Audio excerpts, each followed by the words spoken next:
Hello everybody, it is LB 3-Point Man, and I am back again doing another video for Cincy Jungle.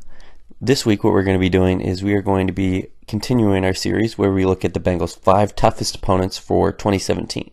The team we're going to be looking at this week is the number 2 team, the Green Bay Packers.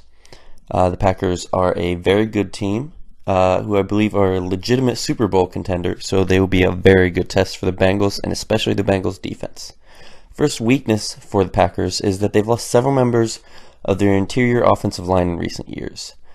They no longer have TJ Lang, Josh Sitton, or JC Tretter, who were top guards in the NFL and a versatile backup center. And what you're going to see in this play is you're just going to see the Vikings, they just kind of bully Packers' offensive line, the interior offensive line, which could really derail Aaron Rodgers.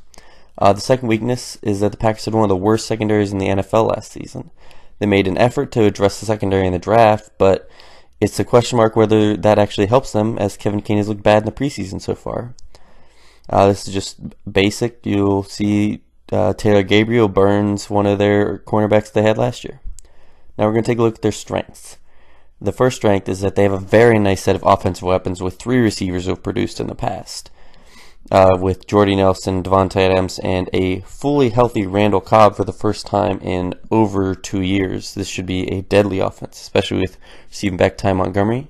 What you see in this play is Aaron Rodgers delivering a dart to Devontae Adams, who catches it in the end zone.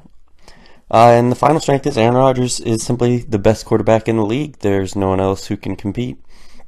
The Bengals need to minimize the damage he causes, considering he is impossible to fully stop. What you'll see here is you'll just see him working his usual magic. He escapes the pocket, throws a dart downfield, what looks like an impossible throw. One player to watch out for, I went with someone on defense just because we know their offense is good, and with outside linebacker Nick Perry. Perry is a dangerous pass rusher who actually was someone who was considered a bust until this last year, but last year he played fantastic and worked it into a new contract. So he will be a very good test for the Bengals offensive tackles, and he will be just an interesting player to watch because he's one of the only players on that team who can provide consistent pressure and make the quarterback pause.